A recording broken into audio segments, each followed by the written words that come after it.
जय श्री कृष्णा दोस्तों। स्वागत है अपने प्यारे से यूट्यूब चैनल रहस्य वो बदल दे आपकी जिंदगी चैनल पर। एक छोटा सा विषय आज फिर से मैं लेके आया हूँ। दो पंक्तियां जब मैं पढ़ रहा था तो मेरे सामने आई। वो पंक्तियां हैं कि भाग रहे हो जिसके पीछे, वो मिल भी गया तो क्या करोगे। तुम जिसे सुकून कहते हो, यदि उस सुकून से भी सुकून ना मिला तो क्या करोगे। इन पंक्तियों का अर्थ जब हम जानते हैं तो इसके पीछे जो एक छोटा सा रहस्य छुपा हुआ है, वो जीवन को एक दिशा जो हमें भ्रमित करके और जो अलग अलग इस समस्याओं में डाल रही है, उसको समझने के लिए इसके पीछे के रहस्य को समझना बहुत जरूरी है। भाग रहे हो जिसके पीछे, हम वास्तव में किसके पीछे भाग रहे हैं। एक कस्तूरी एक सुगंधित पदार्थ, एक तत्व होता है जो मर्ग के सुंडी में होता है, नाभि के अंदर, और वो उस सुगंध के चलते मर्ग है वो वनों में इधर उधर भटकता रहता है।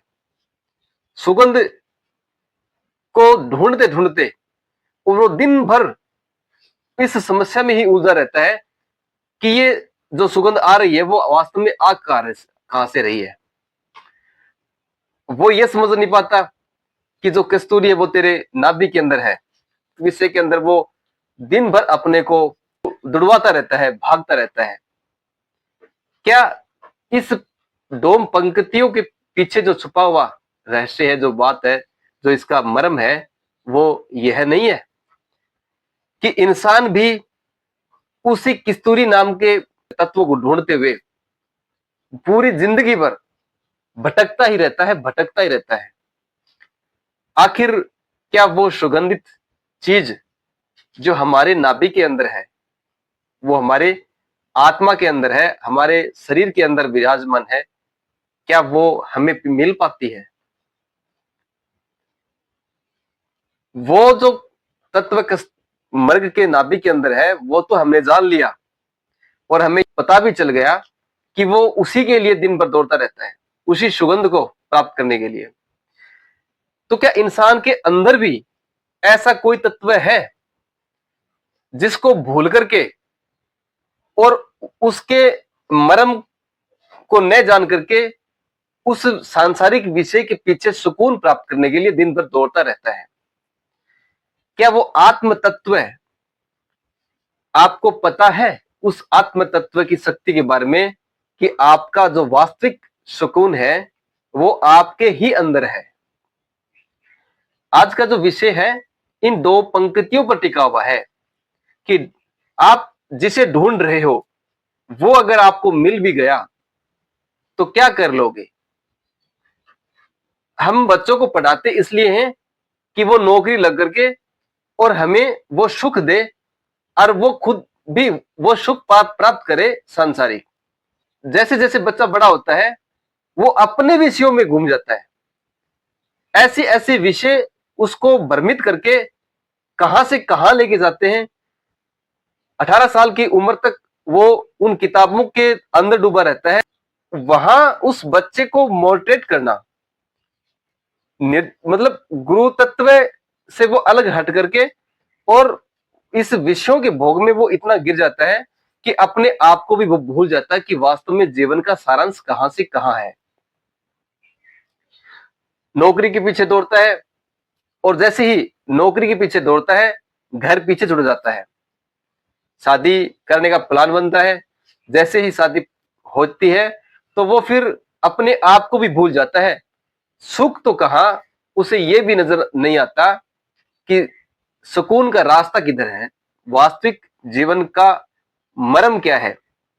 इसको भूल करके वो इन सांसारिक समस्याओं में इतना गिर जाता है कि सुख कहां है और दुख कहां है, इसको किस रास्ते से गुजर करके हम प्राप्त कर सकते हैं, खुशियों को ढूंढ सकते हैं, दुखों से दूर हो सकते हैं। सब कुछ माया के जाल के अंदर जकड़ा हुआ है और कौन कहां से किधर जाए ये रास्ते सब उलझे हुए तारों की तरह है। कहां से कहां इंसान भटकता गया, लेकिन क्या सुकून मिला? सुकून मिलना ये बाहरी तत्व का विषय नहीं है। सुकून आपके अंदर उस आत्म तत्व में विराजमान है, वो है आपका वास्तविक सुकून। दिन भर मेहनत करने के बाद में, दिन भर पसीना बहाने के बाद में, शाम को जो नींद आती है, पूरे दिन शरीर थका हुआ, हारा, थोड़ा सा भोजन मिला और चैन की नींद आई, वो आपका वास्तविक सुकून है। आप दिन भर घूमे, एंजॉय किया, दिन भर समय बर्बाद किया, अपने आंखों के, अपने कानों के उस जरिए जो एंजॉय आप करने का प्रयास दिन भर कर रहे थे, शाम को जैसे ही आप उस नजारे का चिंतन करते हैं तो अपने आप को कभी ना कभी ये महसूस करवा ही लेते हो कि बाहर कुछ नहीं है, सब है वो आपके अंदर ही है। अगर यहां सुकून है तो सब सही है, बाहर कहीं भी कोई सुकून नहीं मिलता। ये सांसारिक जीवन में आप जिन जिन व्यक्तियों से रिश्ते बनाने के होड़ में अपने आप को औपचारिकताओं में डालते हो दिखाने के लिए, अच्छा पहना किसके लिए? दूसरों को दिखाने के लिए। अच्छा खाना वो भी किसके लिए? दूसरों को दिखाने के लिए। गाड़ी है, बंगला है, जो भी हम आभूषण वगैरह पहने हुए हैं, सब दूसरों को दिखा करके अपने को सुकून दिलाने के लिए, जबकि इसमें वास्तविक सुकून नहीं है। वास्तविक सुकून है वो कभी आप योग प्राणायाम करोगे, मेडिटेशन करोगे, अब अपने आप के अंदर झांकने का प्रयास करोगे, उस आत्म तत्व को खोजने का प्रयास करोगे, तब आपको समझ में आएगा कि वास्तविक जो आपका सुकून है वो आपके अंदर है, आपके परिवार के अंदर है, आपके समाज के अंदर है। वही सुकून आपको उस आत्म से परमात्मा के तत्व तक पहुंचाने का कार्य करता है।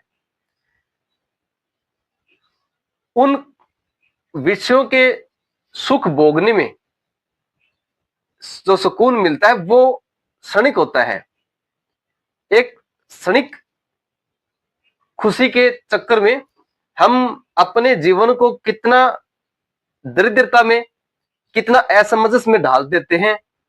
वो हमारे पूर्व के कर्मों से जुड़ा हुआ एक कंसेप्ट है।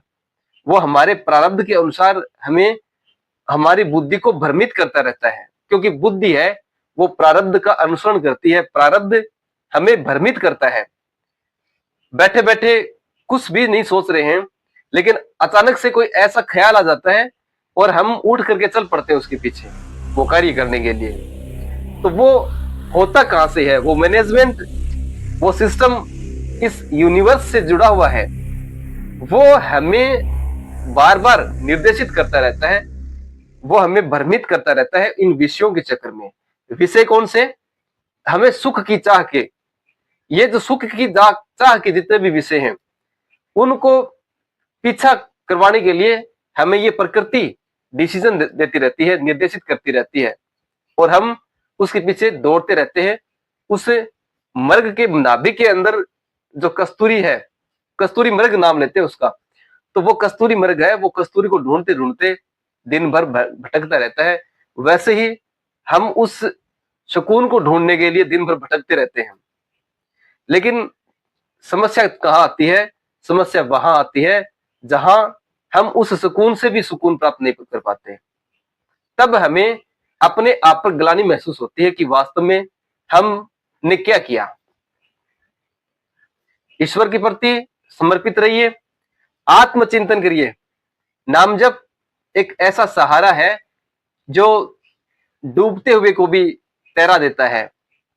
कलयुग एक नाम अधारा, सुमर सुमर नर उतरे पारा। तुलसीदास जी ने अपने रामचरितमानस में साफ साफ शब्दों में इसका उल्लेख किया है कि जब भी जीवन में ऐसा कोई संकट आ जाए, कोई भी समय ऐसा हमारे विचारों से विपरीत पैदा हो जाए, तो घबराने की आवश्यकता नहीं है। हमें सुकून कहाँ मिलता है? सुकून मिलता है हमारे ईश्वर के प्रति चिंतन में। वही है वास्तविक सुकून। विषयों को भोगने के लिए आप जिन जिन दोस्तों से मित्रता कर रहे हैं, जिन जिन लोगों से आप मित्रता कर रहे हैं, वो आपको केवल भ्रमित करते हैं। बहुत बार ये देखने में आया है कि जब व्यक्ति गरीब रहता है तो उसका कोई दोस्त नहीं बनता। जैसे ही उसके पास इनकम आनी शुरू हो जाती है तो ऊपर के जो लोग हैं, पैसे वाले लोग, वो उससे रिश्ता बनाने लग जाते हैं, क्योंकि वो व्यक्ति जो नीचे से ऊपर गया है वो ये समझ नहीं पाता कि ये माया के जाल में आपको घुमाने का प्रयास कर रहे हैं। जबकि वास्तविक जो मेहनत थी वो थी उस परिवार की, जिसने उस व्यक्ति को आगे बढ़ने के लिए प्रेरित किया, वो समय दिया, वो मेहनत की उसके लिए। अपने सुकून को वहां ढूंढिए जहां से आपने शुरुआत करी थी, वही है आपका वास्तविक सुकून। जय श्री कृष्णा।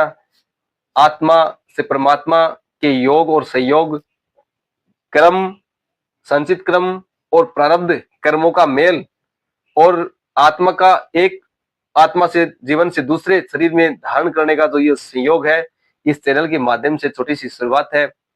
आशा है आप सभी ने इस विषयों को समझने का प्रयास किया होगा। चैनल से जुड़ने के लिए इसे सब्सक्राइब अवश्य कर ले। जय श्री कृष्ण।